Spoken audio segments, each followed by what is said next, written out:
अस्सलाम स्टूडेंट्स, आज हम सॉल्व करेंगे रिक्वेस्टेड एमसीक्यू। पहला एमसीक्यू हमारे पास आ जाता है कि micro organisms are studied in the discipline of. Micro organism जो होते हैं उनकी स्टडी को कहते हैं माइक्रोबायोलॉजी। अब इसके बाद हमें बोल रहे हैं कि हमें बताना है कि which of the following term include all other in the list. अब इनमें से कौन सी एक ऐसी टर्म है जो अपने अंदर बाकी की 3 टर्म्स को रखती है।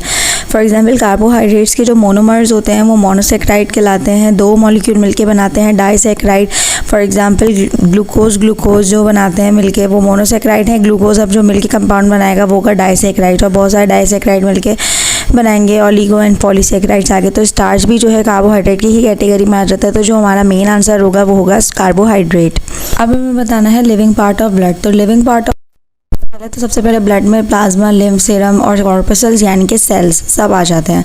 तो जो लिविंग पार्ट होता है ना वो सेल्स यानी white blood cell, red blood cells, ये सारी चीज़ें आ जाती हैं। ठीक है, तो याद रखना है living part of blood is corpuscles. Nucleic acid which also serve as enzymes is called. Nucleic acid, ऐसा न्यूक्लिक एसिड जो कि एंजाइम के तौर पे भी काम करता है वो होता है ribozyme. The cells which produce gametes in sponges are called. अब जो सेल्स स्पंजेस में गैमीट्स प्रोड्यूस करते हैं ना वो होते हैं अमीबोसाइट्स। वैसे तो और भी सेल्स ये सारे मौजूद होते हैं लेकिन जो गैमीट्स बनाते हैं वो होते हैं अमीबोसाइट्स। ये पेज नंबर 197 पे आपके लिखा हुआ है बुक में।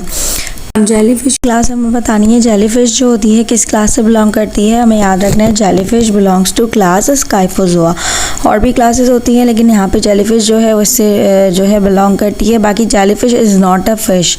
Larva of Echinodermata. अब इकाइनोडर्मेटा के लार्वा को हम क्या कहते हैं ये याद रखना है आपने कि इकाइनोडर्मेटा का जो लार्वा होता है ना वो कहलाता है बाइपिनेरिया।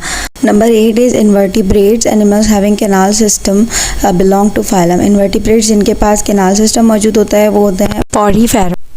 उसके बाद हमारे पास आ जाता है कि मेमल्स क्या होते हैं। मेमल्स हमने याद रखना है कि mammals are a poikilotherms, homeotherms, heterotherms and prototherms option दिए हुए हैं। तो आपने याद रखना है कि मेमल्स जो होते हैं वो होम्योथर्म्स होते हैं, उनका इंटरनल बॉडी टेम्परेचर मेंटेन रहता है और एनवायरनमेंट के टेम्परेचर के अकॉर्डिंग चेंज नहीं होता है normally. The cells of stomach which secrete HCl। Stomach के वो सेल्स जो कि HCl सिक्रीट करते हैं। वैसे तो जो है जाइमोजिन सेल्स, ऑक्जेंटिक सेल्स ये सारे होते हैं लेकिन जो HCl सिक्रीट करते हैं these cells are oxyntic cells. ये आपके पेज नंबर 296 पे लिखा हुआ है। अब हमें बताना है यहाँ पे कि ट्रिप्सिन एंजाइम प्रेजेंट होता है किसके अंदर। तो ट्रिप्सिन एंजाइम जो प्रेजेंट होता है ना वो बाइल, गैस्ट्रिक, पेनक्रियाटिक या सलाइवा में से किसी एक में होता है। तो trypsin enzyme is present in pancreatic juice. ये आपके पेज नंबर 301 पे लिखा हुआ है। उसके बाद हमारे पास आ जाता है विलाई और लैक्टीज किस जगह प्रेजेंट होते हैं। तो ये होते तो इंटेस्टाइन में, लेकिन इंटेस्टाइन के कौन से पार्ट में, इलियम में प्रेजेंट होते हैं जो कि ड्यूटेनम के बाद आता है। ये भी आपका पेज नंबर 299 पे लिखा हुआ है।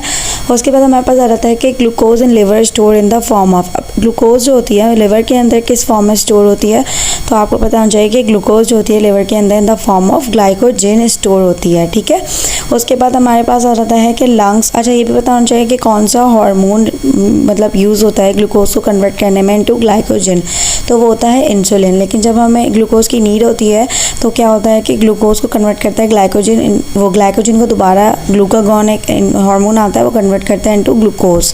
सही है। उसके बाद हमारे पास आ जाता है कि लंग्स जो हैं किस चीज़ के अंदर इनक्लोज हुए होते हैं। तो आपको याद होना चाहिए कि लंग्स जो हैं प्लूरल सेक्स के अंदर इनक्लोज हुए होते हैं, उनकी कवरिंग को कहते हैं प्लूरल सेक्स। उसके बाद हमारे पास आ जाता है कि ड्यूरिंग एक्सपायरेशन डायफ्राम अज्यूम। अब आपने याद रखना है कि एक्सपायरेशन जब होती है ना तो हमारा डायफ्राम जो होता है वो ऊपर की तरफ होता है ताकि हवा को बाहर निकाला जा सके। तो जो मतलब इसका जो करेक्ट आंसर होगा वो क्या होगा, डोम शेप्ड।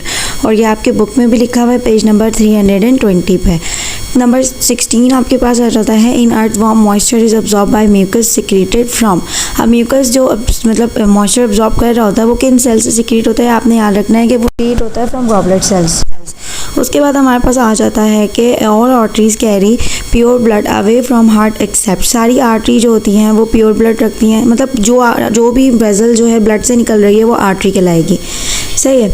उसके बाद जो है अब सारी आर्टरीज प्योर ब्लड रखती हैं लेकिन एक आर्टरी ऐसी है जो कि प्योर ब्लड नहीं रखती है। तो आपको याद होना चाहिए कि तमाम आर्टरीज जो होती हैं ना वो अपने अंदर रखती हैं प्योर ब्लड क्योंकि वो हार्ट से निकल के जा रही होती है। लेकिन एक आर्टरी जो हार्ट से निकल के लंग्स में जा रही होती है डीऑक्सीजनेटेड ब्लड को लेके होती है पल्मोनरी आर्टरी, वो अपने अंदर प्योर ब्लड नहीं रखती है। Pacemaker is the common name for अब पेस मेकर ऑफ हार्ट जो होता है उसे हम किसे कहते हैं? Pacemaker of heart is SA node, ये आपने याद रखना है क्योंकि यहीं से जो है कॉन्ट्रैक्शन ऑफ मसल जनरेट हो रही होती है कि जो इम्पल्स वगैरह होती है वो जनरेट हो रही होती है। Cell mediated immunity is contributed by the second family of lymphocytes called. अब सेल मीडिएटेड इम्यूनिटी जो होता है वो कौन कंट्रोल करता है? टी सेल्स कंट्रोल करते हैं या टी सेल्स की वजह से होती है। इसके अलावा आपसे ये भी पूछा जा सकता है कि जो ह्यूमरल इम्यूनिटी होती है वो किसकी वजह से होती है, तो आपने याद रखनी है कि वो होती है किसकी वजह से? बी सेल्स की वजह से।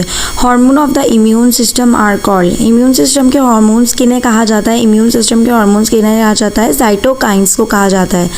यहाँ पे जो है 20 MCQs कंप्लीट हो जाते हैं जो रिक्वेस्ट किए थे किसी ने। अगर आपको इसमें कोई भी कन्फ्यूजन हो तो आप पूछ सकते हैं। आई होप कि आपको ये क्लियर हो गया होगा। Thank you.